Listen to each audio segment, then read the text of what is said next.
Hello everyone, so today we're here to finish off discussing the Armenian Genocide, how it was carried out, how it ended, and some of the repercussions after the genocide. So let's get right into it.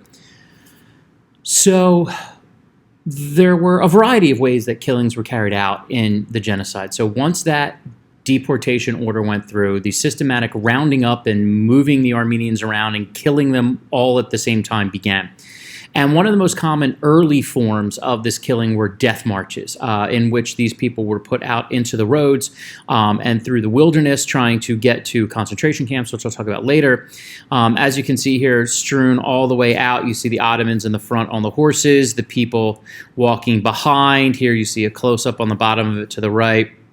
And it was just absolutely brutal. Like, people would die of thirst and heat and exhaustion. And an actual quote from the New York Times, who again had multiple sources within the empire that were getting them this information, said, "The roads and the Euphrates, that's the Euphrates River, are strewn with the corpses of exiles, and those who survive are doomed to certain death. It is a plan to exterminate the whole of the Armenian people." And that was a quote in the New York Times from August of 1915. A lot of the information that we also get about the genocide comes out through German sources. The Germans wrote down, and in many cases were very horrified by the different things that they were seeing and hearing about the Ottomans' exploits against the Armenians. And so here's a great example. Here's a quote from Otto von Lossow, who was the head of the German military in the Ottoman Empire. So he is the guy that is the top, and he's getting reports daily about what's going on. And he says this: "The Turks have embarked upon the total extermination of the Armenians in the Trans-Caucasus. The aim of the Turkish policy is, as I have reiterated, the taking possession of Armenian districts and the extermination of the Armenians. Talat's government wants to destroy all Armenians, not just in Turkey, but also outside Turkey.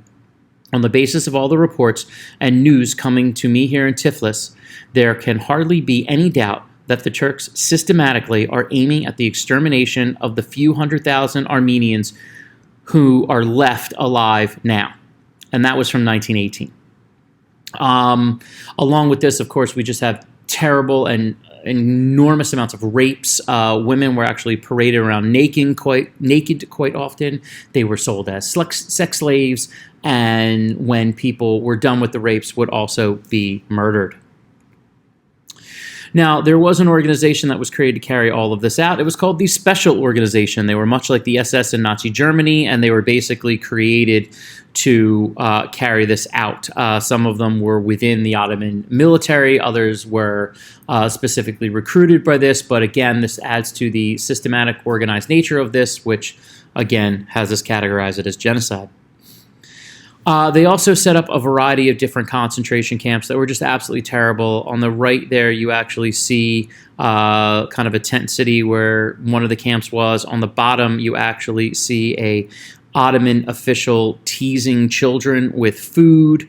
The purpose of these camps basically was to house people for a while that survived the deportation.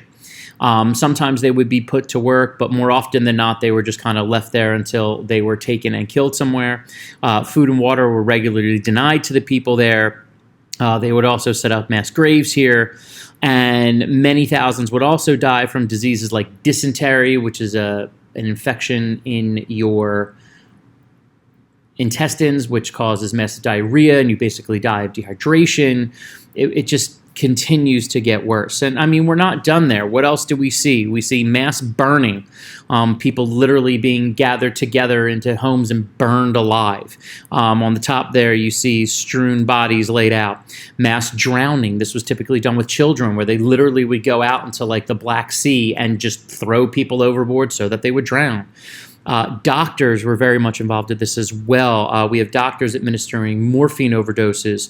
You actually have the testing of early chemical weapons as that were being used in this war, but specifically on the Armenians.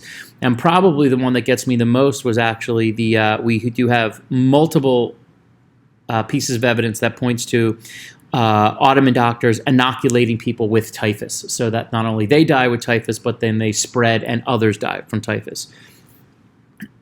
It's awful. And then they steal all their stuff. Just to give you an idea, after the war, the Armenian Church claimed a loss of $3.7 billion. That's in 1919 money. 2,000 churches were destroyed. 200 monasteries were destroyed. All of the contents were taken out. On the right, you see what's left of an Armenian church.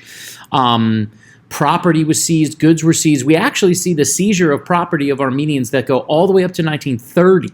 So this was actually continuing to happen after the war to the Ottomans who were still left in Turkey itself. And when it's all said and done, I think a really common number that we see is 1.5 million 1.5 million people were killed, but I've also seen numbers as high as 2 million. Just terrible. Now the war ends, and we get the beginning of, I have here, closure in quotes. Well, the three Pashas split. I'll talk about them more later.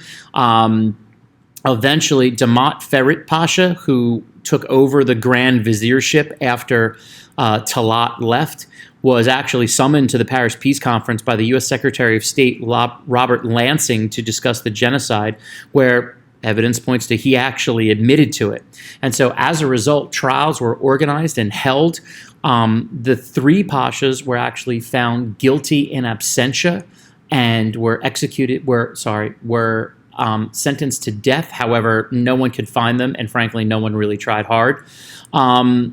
There were many people that were actually convicted for a variety of crimes, and here you see the proceedings of the trial. But in the end, a lot of those were overturned, and you definitely have some sketchy court stuff here, and really people aren't hunted down, much like you would see with the Nazis after World War II. They're really just let go. However, that didn't mean that people weren't trying to help. You did have the creation in 1915 of the American Committee for Armenian and Syrian Relief, and you see their pictures on the right. These were posters that were set up in order to raise money to help the Armenians. They were mainly organized by a U.S. Member of the House of Representatives, I believe. Oh, no, sorry. He was the American ambassador, Henry Morgenthau Sr. These organizations raised over $102 million to give to the Armenians both during and after the war. They aided over 2 million refugees. They aided tons and tons of orphans. It was really an incredible organization that was recognizing what was going on, but eventually kind of fades into the background. So what do we get from the Armenians? Well, in 1918, they are able to establish independence, and you see them right there. Okay, now eventually we know the Russians will take this over during the Cold War, but right now, 1918, they are independent. Now, during the war, before the war, you also had this organization called the Armenian Revolutionary Federation, who was created to try to get freedom. After the war, that group stayed intact and took it upon themselves to run something known as Operation Nemesis to find and kill the Ottoman political and military figures that ran the genocide. In the end, before they stopped, they actually kill 7 of the leaders, including Talat Pasha in Berlin and Jamal Pasha in Georgia. And here are the picture of their symbol on the left when it was founded in 1890, and some of the guys that were in that organization. However, after the war, all of a sudden, it kind of fades away. So in 1920, the Republic of Turkey is formed, mainly due to the efforts of that man on the right there, Kemal Ataturk. And in order to try to push on from the war, if you will, what you end up having happen is this initial denial of anything wrong, I guess you could say. And the systematic denial began. And Turkey, because it was an important political structure, if you will, in the Middle East, many other nations basically start to go along with this non-recognition of the Armenian genocide so as to have strong political ties with Turkey. Now, over time, it starts to change in which Turkey will recognize that many people were killed, but it doesn't necessarily, still today, not doesn't necessarily, it still does not recognize it. When you look at Turkey today, Prime Minister there, Recep Tayyip Erdogan, an actual quote for him is, "Our attitude on the Armenian issue has been clear from the beginning. We will never accept the accusations of genocide." Now, they don't deny the deaths, but basically they call it just part of war. And again, the rationale here is that they feel, or we believe the argument to be, is that they do not want to deal with any reparations that Turkey may have to give Armenia as a result of this, especially due to the fact that when you go on the original Turkey political administration, many of those members that were under Kemal Ataturk actually took part and helped organize the genocide. And so for years and years and years, most countries in the world would not recognize this genocide. They would not address the issues. There's no such thing as reparation that have been given.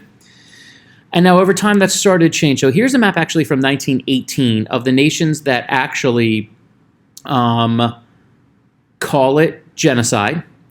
And recent changes, so I'm going to point over here to the United States. This year, I'm sorry, not last year, I'm in 2020, so last year in 2019, the United States Congress did pass a measure that recognized the Armenian genocide as indeed genocide. The president has not signed off on that as of yet, but nonetheless, that has been done.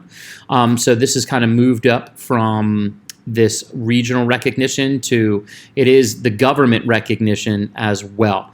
And you see a variety of other nations involved in that. And again, the hesitancy because they want to try to keep themselves allied with Turkey, which is really, really tragic. But hopefully you learned something new about this particular genocide. Once again, horrible, horrible situation. But again, by learning about it, it can help us understand things and hopefully try to recognize the signs of things like this if it were to happen in the future. Okay? Hope you guys enjoyed it. Take care. Talk to you soon.